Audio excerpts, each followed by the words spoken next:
Hello, everyone, and welcome to Tailored Acres. I'm Taylor, and I am a gardener in central Wisconsin, Zone 4B. And this video is about waking up dahlia tubers about 7 different ways to see which way is going to work the best to get earlier blooms this year. So this will just be part 1 in the different methods that I'm going to use to set up the dahlia tubers waking up. As you can see here, this was filmed after I got them all started. These are all of the dahlia tubers that I stored over winter. I use the plastic wrap method. So I divide and fall, wrap in plastic with some sulfur powder, and they all looked really good except for a very small handful had some rotten ones. Probably only about 3 to 5 total tubers were lost with using this method. It's my favorite method for being mostly foolproof, like no matter what your conditions are or where you're able to store these. I have a little wine fridge that I keep mine in. And I also trialed putting them in a regular beverage fridge that I turned up as like high as it would go. And both ways worked great. So this is a little high-low temp, so I make sure that they don't go below 32 degrees because that's when you're going to lose them in the fridge if they're too cold. But I have a totally separate video on these if you want more information. Okay, so I'm going to give a shout out to my Facebook friends here on Dahlia Growers and Dahlia Addicts. I posted these and to see if there was any other methods that I missed. So these are the methods that I am going to try this year to see if any of them work better. I'm going to do them all on the same dahlia tuber because I have a ton of them. So they'll all be treated the same way, the same tubers. I'm going to plant them in the same location in my garden. So all of the factors should be the same besides the way we're going to wake these up. So it should be a direct comparison. And I'm also going to try to do multiple tubers of each of the methods that I'm going to try so that we have a little bit of a sample of the results. So here are the methods that I'm going to try this year. This first one, the tray method, this is the method that I usually use because it saves a ton of space. So I'll show you this one and a few of these after we go through these. So this tray method, we're going to lay them in a seed starting tray horizontally, pretty close together, like almost touching, and lay a little bit of dirt under it, a little bit above it, and they'll be completely covered. We'll just keep it gently moist until we see sprouts, and then we'll kind of water it once they have roots in there to keep them going, and they'll be under grow lights.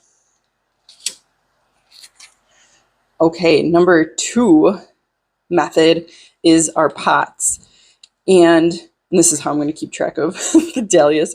So in these pots, they're going to get planted vertically, but they're going to pretty much be grown the same way as the ones in the trays. It'll just be a vertical, and they'll each have their own pot so that the roots will not be disturbed.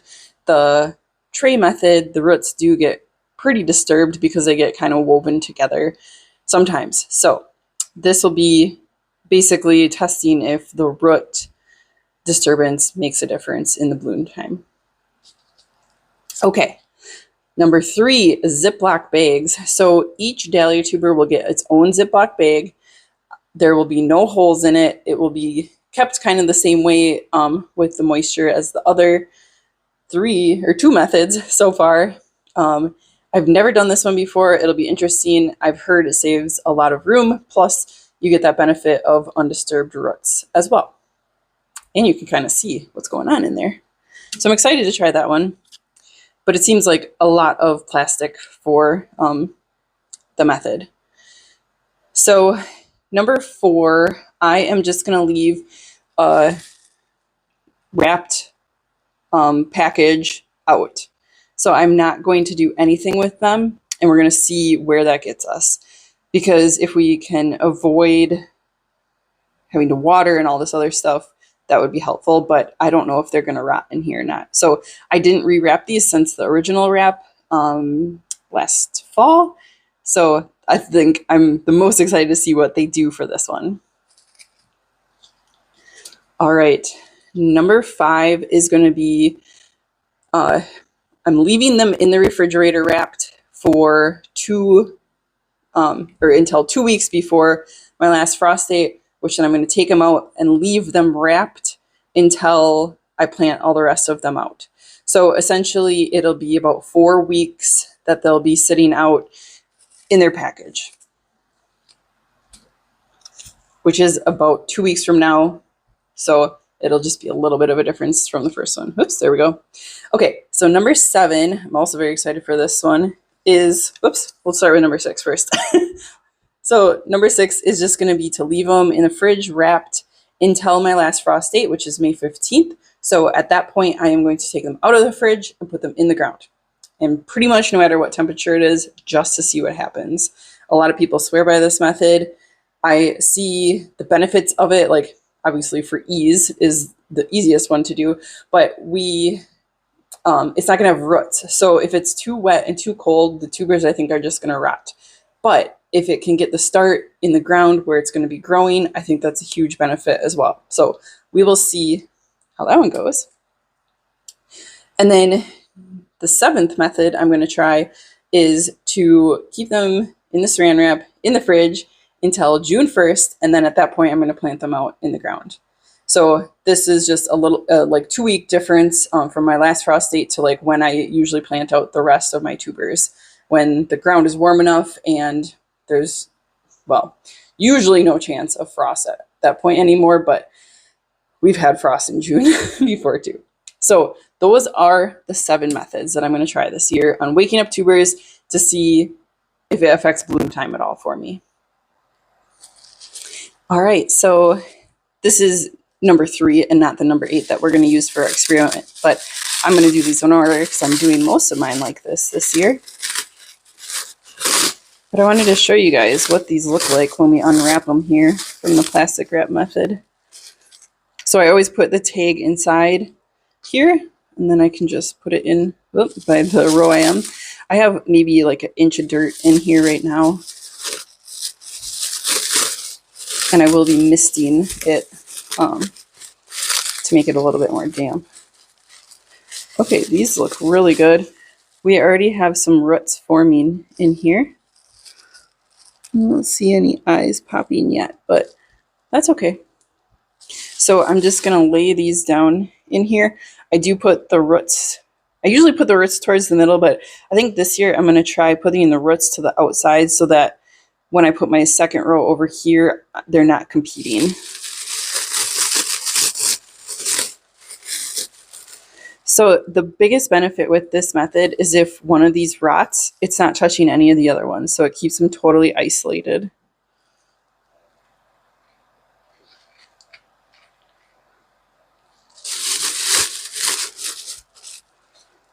I'm surprised that one made it. It's pretty amazing sometimes what does make it through unscathed.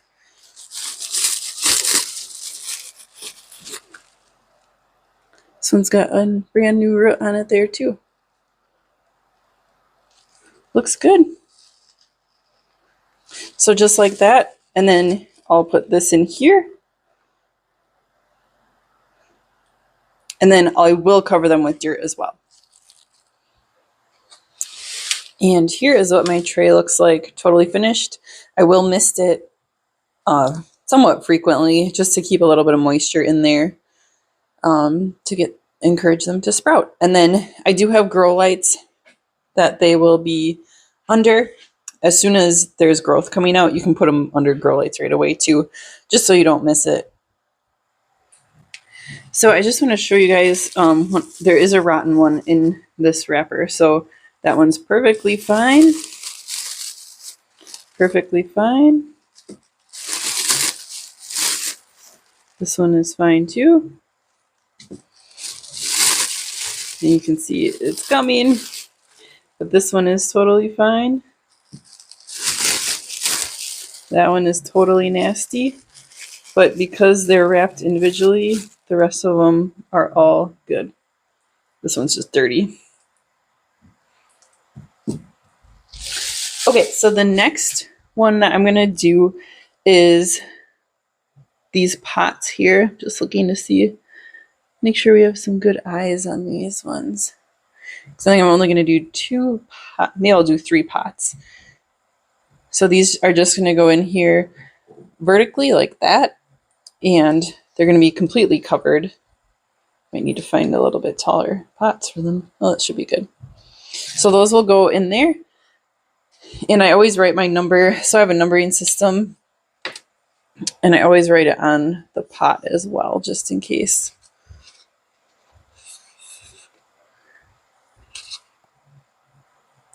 All right, next up we have Ziploc bags. I am using gallon bags. They do make half-gallon bags, which I feel like would probably work as well. So these all look good. Probably should have put the littler ones in the pots.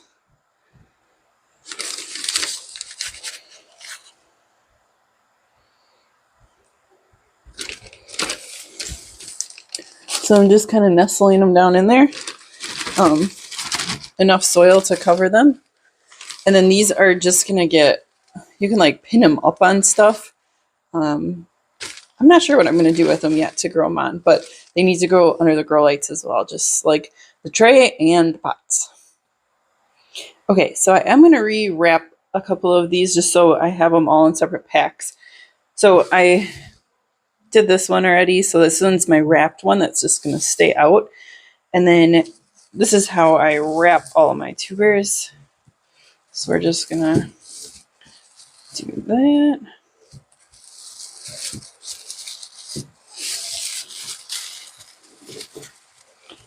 Okay, then sometimes I'll do an extra wrap around it, but and actually I forgot to put the tag in, so might as well.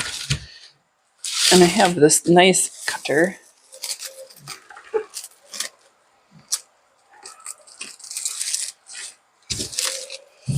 All right, so then go like that, put the number in there, and then this one can be this one. Then these are going to go back in my wine fridge.